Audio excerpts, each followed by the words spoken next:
Welcome back to the Sports Wrap. Yianni Kourakis has returned. So, Yianni, what has been the vibe since you've been in Houston? What's the vibe of the Super Bowl, of the people? Tell us everything.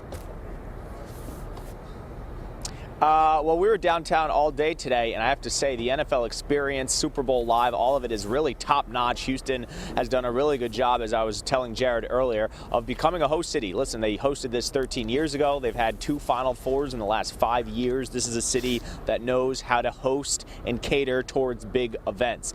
Right now, it's mostly Houston area people in town, you know, seeing everything on a Sunday or a Saturday that they can see from an NFL experience. I think later in the week, it'll be more Patriot fans, it'll be more Falcon fans, because at the end of the day, unless you want to take a week off from work, you're probably only going to come for the weekend if you're going for the game. But really good vibe, really clean, buttoned up experience downtown, and, you know, getting ready for the game. Everyone's been friendly, everyone excited to see the Patriots, and a lot of Tom Brady jerseys today, Mark, that's for sure.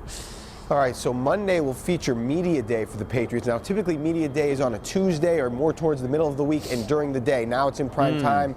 It's at night. What are you expecting from Media Day? Is it the usual spectacle that it normally is, costumes and all of that? Yeah. Or is it, you think it might be different because it's been changed to late at night? No, I think it's the same. I think some reporter from TV Azteca in Mexico will probably ask Tom Brady to marry her, like we see every year. You know, it's light. It's become a TV show now. The NFL Network has it, so you'll hear crazy questions. It'll be interesting to see, Mark. We know how colorful Martellus Bennett is in terms of answering things, and he's from the Houston area. Hopefully he doesn't give the Falcons any bulletin board material. That's what Bill Belichick is hoping from all his guys. They don't say anything that they regret. But it'll be interesting to see how Bill is tomorrow, Mark, because 2 years ago he was in a good mood. I remember Gerard Mayo's daughter, who was like 5 years old at the time, asking him questions about his favorite puppet, and he had a really great response. He said, "My favorite puppet is the one where you go like this," whatever.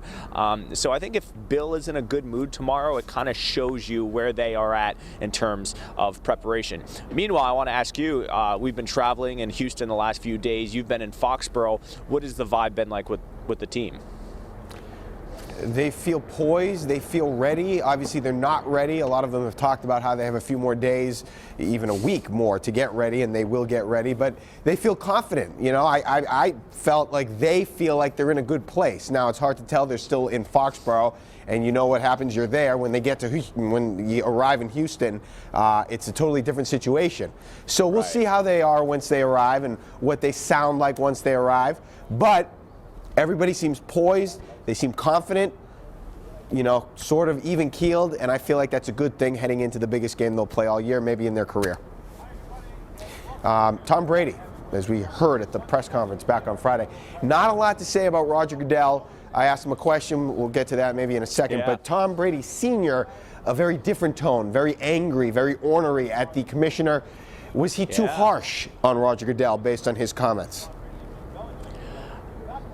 I think what Tom Sr. said is what all Patriot fans think and what Tom Brady would like to say if he was allowed to, and he's gone the high road this entire time, but I think we discussed this. I think he probably got the okay from his son to say that, because the last thing Tom Brady wants is a distraction of his dad going after the commissioner. So I think he probably said, "Hey, Tommy, do you mind if I go off on the commissioner during this interview?" And Tom said, "Hey, tell him what you think, but I didn't tell you to do it." So that was pretty interesting. Now, you were the one on Friday who asked Tom Brady that very lengthy, well thought out, articulate question about going to the mountaintop and howling at the moon should he win the Vince Lombardi trophy. So two-parter, are you shocked that he didn't smile? And did you think he was going to answer it with any sort of venom?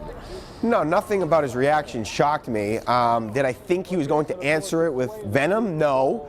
I was hoping maybe that he would allude to something that we could take away from the answer, but nothing shocked me. Here's why I asked the question the way I asked it. If I had asked it the way Jim Nantz asked it back after the AFC Championship game, he would have easily brushed it aside. So I figured if you want any kind of chance at getting some kind of response, you have to go big.